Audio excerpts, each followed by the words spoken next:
Usually, when we talk about a medical diagnosis, there's this expectation of precision. Like you break your arm, the x-ray shows a jagged white line, and the doctor just points and says, yep, there it is. Right. It's very comforting because it's just binary. It's broken or it's not broken. Exactly. But then you step into the world of internal medicine, and specifically nephrology, how these major organs fail, and suddenly that x-ray machine is basically useless. Yeah, you're looking at a landscape that is just profoundly murky. The lines between a sudden isolated injury and a chronic lifelong decline are, well, they're entirely blurred. And that murky landscape is exactly what we are jumping into for today's deep dive. Here's where it gets really interesting, because we're taking Dr. Birru's foundational clinical playbook on acute kidney injury and chronic kidney disease, and we're colliding it with this massive, paradigm-shifting 2014 review from the New England Journal of Medicine. And what emerges from combining those two sources is really a total deconstruction of how we view organ recovery. We're going to fundamentally challenge how you view the whole concept of getting better. Yeah, we're looking at how these decades-old assumptions about how kidneys repair themselves have actually masked this massive self-reinforcing cycle of systemic organ failure. Right. And to appreciate just how drastic this shift is, we first have to look at the traditional framework, the rules that govern nephrology for, gosh, the better part of a century. Which is exactly where Dr. Birru's clinical material starts us off. Exactly. Dr. Birru lays this out perfectly. Historically, medicine categorized kidney failure into two completely isolated buckets. First, you had AKI, which is acute kidney injury. Which was always viewed as this sudden dramatic plunge in filtration, right? Like occurring over just hours or maybe days. Yeah, we're talking rapid spikes in BUN and creatinine and dangerous potassium retention. And Dr. Birru breaks the causes of this acute shutdown into three very distinct anatomical categories. Right, the pre-renal, intrarenal, and postrenal causes. Yeah. I always like to think about the kidney as like a heavy-duty home water filtration system. So the pre-renal causes are everything that happens before the water even reaches the house. Right. So clinically, that's systemic hypovolemia or decreased cardiac output. Yeah, so the filter itself is structurally totally fine, but the city water pressure has just completely dropped. So there's literally nothing flowing through the system to be cleaned. Which inevitably leads to ischemia if it isn't corrected quickly. The tissue just starves. Wow, yeah. Then you have the intrarenal causes. This is where the damage is actually to the tissue itself. So sticking with the analogy, this is when the actual carbon filter cartridge inside your system is like chemically degraded or physically shattered. Right. This is where you see acute tubular necrosis, which can actually result from that prolonged prerenal ischemia we just talked about, or from direct cellular damage from nephrotoxins. Okay, and then the last one is postrenal, which is basically just the plumbing downstream. Exactly. Renal calculi, kidney stones, or an enlarged prostate, or extrarenal tumors. So the water pressure is fine, the filter's working perfectly, but the drain pipe is completely clogged. So the entire system just backs up into the organ. Yeah, the plumbing analogy works perfectly for understanding the macromechanics of an acute injury. But here is where that traditional binary mindset becomes really problematic. How so? Well, for decades, the medical consensus was that once you cleared the obstruction or restored the blood volume, the AKI just resolved. It was viewed as an entirely reversible event. So you fix the plumbing and the house is fine. Exactly. And then on the other side of the aisle, you had chronic kidney disease, or CKD. Dr. Birru defines this as a gradual, progressive, irreversible loss of function spanning years. Right, usually diagnosed when a patient has a GFR under 60 for 3 months or more. And that's driven primarily by long-term systemic pressures, right, like diabetes and hypertension. I mean, 1 in 3 diabetics will develop CKD. Yeah, it's a massive issue. So the assumption was that AKI was the sudden emergency you fixed, and CKD was the slow, systemic decline you managed. They were treated as fundamentally distinct syndromes. Okay, let's unpack this because this brings us to the historical blind spot. The NEJM article points out that this separation isn't just like a minor categorical error. It's dangerously misleading. It really is.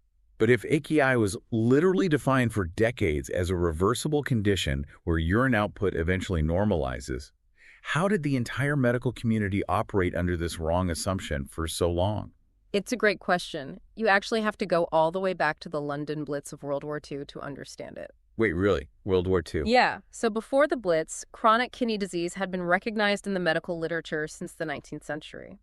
But acute renal dysfunction wasn't truly evident on a mass scale until physicians in London were suddenly dealing with thousands of crush injuries from collapsed buildings. Oh, wow. The immense trauma and subsequent rhabdomyolysis would cause a dramatic, sudden cessation of renal function. But the physicians noticed that if the patient somehow survived the initial trauma of the building collapse, their kidneys often restarted. Precisely. The urine output would eventually normalize, the labs would stabilize. And because of those observations during the Blitz, the standard of care moving forward was to view acute injury as a completely reversible condition. That is wild. Yeah, and for the next 40 years, nephrologists treated acute and chronic failure as entirely separate entities. So let's look at the data the NEJM compiled to shatter that assumption, because the epidemiological numbers are just staggering. It turns out the two syndromes are actually in a deeply interconnected, vicious cycle. They are. Having pre-existing CKD is actually the single most important risk factor for developing an AKI. It increases a patient's risk by up to 10 times. I mean, that directional flow makes sense clinically, right? Yeah. A compromised organ is obviously highly susceptible to an acute stress, but it's the reverse relationship that forces the paradigm shift. Exactly. The NEJM data tracking hospitalized Medicare beneficiaries shows that even a mild, theoretically reversible case of AKI leads directly to new incidents of CKD or rapidly accelerates existing disease. And the escalation of that risk is what really stands out in the sources. Having a single episode of AKI increases a patient's risk of eventually developing end-stage renal disease by 13 times. 14 times. From a temporary injury that's supposedly healed. Yeah, and it gets worse. If you compound them, if a patient has both an episode of AKI and pre-existing CKD, their risk of progressing to end-stage renal disease jumps to 40 times higher. Okay, 40 times isn't just a slight bump in clinical risk. That is the kind of statistical neon sign that should completely alter how we triage and monitor patients long term. Absolutely. But here's the massive disconnect I'm trying to reconcile. If a patient is discharged, their urine output is completely normal, their BUN and creatinine have stabilized, how did the medical community miss the fact that this patient was actually on a 40 times faster track to complete organ failure? Because for decades, we were only looking at the clinical plumbing. We looked at the volume of urine in the standard serum labs, instead of looking at the microscopic architecture of the tissue. Right. The NEJM article explains this through a mechanism called maladaptive repair. To understand it, we actually have to abandon your water filter analogy and zoom way down to the cellular level. So even when the acute injury resolves on a macro clinical level, the microenvironment is basically telling a completely different story. A deeply destructive story. If we connect this to the bigger picture, let's trace the biology of what happens after the initial insult. The organ suffers widespread endothelial injury. The delicate lining of the microscopic blood vessels gets damaged. Yes. And this triggers what the NEJM calls vascular dropout. The capillaries literally die off and disappear. Which immediately starves the surrounding kidney tissue of oxygen, right? Inducing a state of chronic tissue hypoxia. Exactly. And this is where the cellular response goes completely off the rails. The NEJM dives into how these hypoxic cells enter premature cell cycle arrest. They basically just freeze. They freeze, like a hibernation mode. Right. They freeze as a defense mechanism to conserve energy in an oxygen-deprived environment. But instead of eventually waking up and resuming normal division, they get stuck in this arrested phase. Oh, no. Yeah, and while they are stuck, they start secreting highly potent profibrotic and pro-inflammatory factors. They are literally signaling to the surrounding fibrogenic cells, calling them into action. It's like a thermostat that breaks off the wall while the furnace is blasting. The initial cold draft, which is the acute injury, is long gone. The room is already boiling. That's a great way to put it. But the biological furnace just keeps pumping out inflammatory markers and laying down tubulointerstitial fibrosis because the off switch was destroyed during the acute event. That is a phenomenal way to visualize it. The cells undergo epigenetic changes. Their actual genetic expression is altered, so they essentially remember the trauma. Whoa. Yeah, the microenvironment permanently loses its ability to downregulate the inflammatory response, so it just lays down scar tissue continuously. And because the kidneys are the metabolic and volumetric regulators of the entire body, this permanent state of fibrotic alarm doesn't stay confined to the kidney.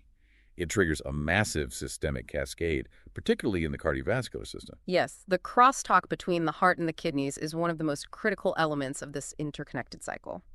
The NEJM highlights that surviving an acute kidney injury puts a patient at a higher long-term risk for heart failure, stroke, and myocardial infarction than if they had actually had a previous heart attack. Wait, I had to read that sentence in the source twice.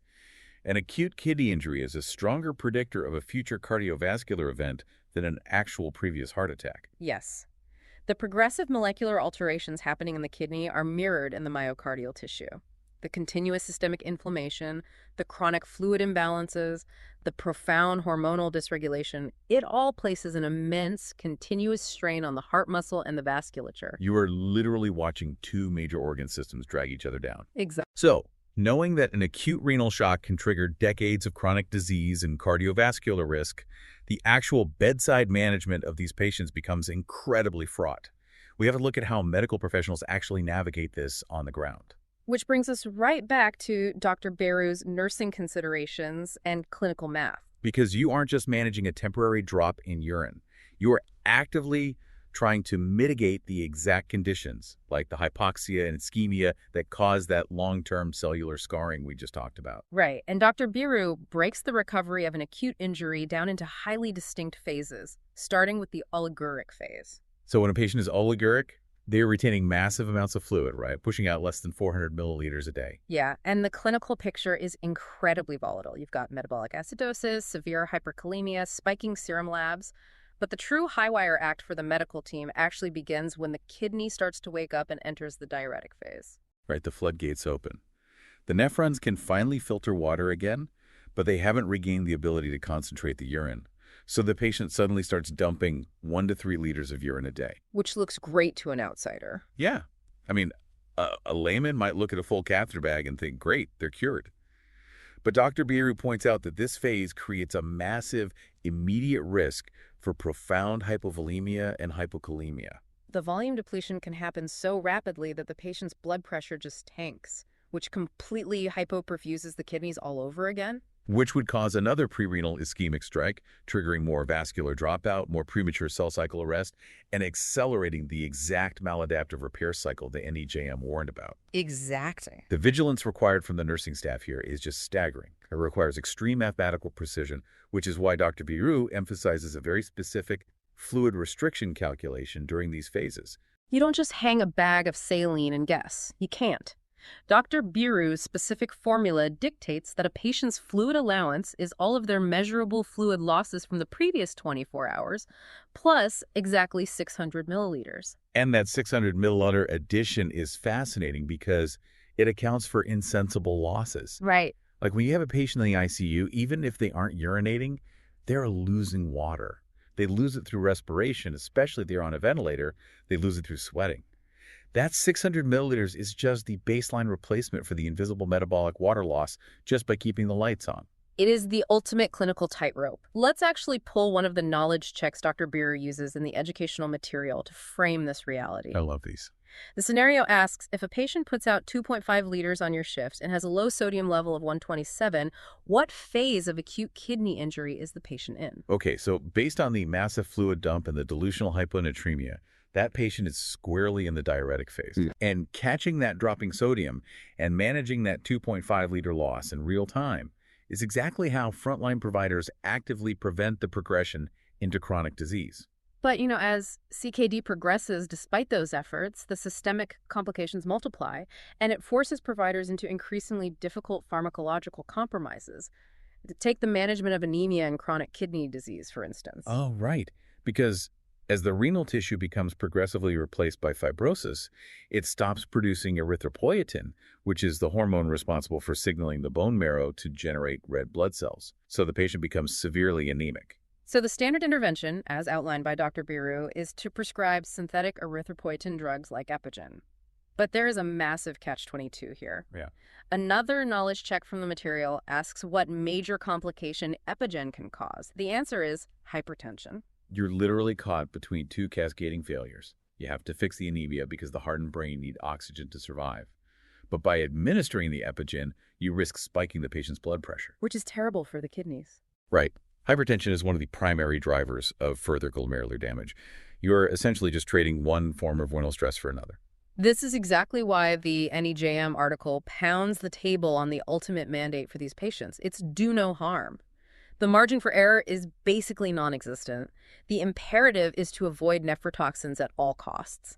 Non-steroidal anti-inflammatory drugs, certain classes of antihypertensives during acute dips, and especially radiocontrast agents used in CT scans or MRIs. Yeah, contrast is huge. For a kidney that is already locked in a cycle of maladaptive repair, a standard dose of IV contrast can be the final ischemic event that just pushes them into end-stage renal disease. And despite knowing all of this, despite the data showing a 40 times higher risk of failure, the NEJM highlights a massive systemic failure in our current healthcare infrastructure. The lack of outpatient follow-up. A patient survives the AKI, they make it through the oliguric and diuretic phases in the hospital. Yeah. Their GFR creeps back up, and they are discharged. But because we still culturally view AKI as a resolved event, very few of these patients actually receive the necessary long-term nephrology follow-ups. They go back to their primary care doctors, and no one is aggressively monitoring their urinary protein or tracking slight creeping elevations in their serum creatinine. It demands a total paradigm shift across all medical specialties. Cardiologists, intensivists, and primary care providers all need to view an acute kidney injury in a patient's medical history not as a closed chapter, but as a permanent, lifelong vulnerability. Yeah, early intervention with ACE inhibitors or aggressive glycemic control in the years following an AKI could completely alter the trajectory of that maladaptive repair. It really fundamentally changes how you view the resilience of the human body. The kidneys are not just isolated biological filters sitting quietly in your retroperitoneal space. They are a highly sensitive, deeply interconnected command center. They absolutely are. A single acute shock like a bout of severe hypovolemia, a toxic reaction to a common medication, a crush injury can trigger a permanent epigenetic shift, initiating decades of chronic disease and profound cardiovascular risk. They hold on to the memory of the trauma at the molecular level. They're continuously bracing for an impact that already happened and slowly destroying themselves in the process. Which brings me to a final, somewhat provocative thought to leave you with, building off the NEJM's insight into those epigenetic changes. We know the cells remember the trauma because their gene expression is altered, locking them into a fibrotic state. But we are rapidly entering an era of advanced, targeted gene therapies. Oh, the potential applications there are incredible. Right. Could the future of nephrology move completely past managing fluid restrictions and prescribing Epigen? Imagine an intervention that doesn't just treat the symptoms, but actually goes in and reprograms the cellular memory of the kidney. A therapy that tells those arrested fibrogenic cells to forget their past acute injuries, erasing the epigenetic trauma. We could theoretically switch the biological thermostat back off, halting the cycle of maladaptive repair entirely. We wouldn't just be managing the long, slow decline of chronic kidney disease, we would be actively rewriting the organ's history. It completely reframes the frontier of medicine, moving us from merely substituting renal function with dialysis to actively healing the microscopic architecture from the inside out. So what does this all mean? It means there's always more to learn.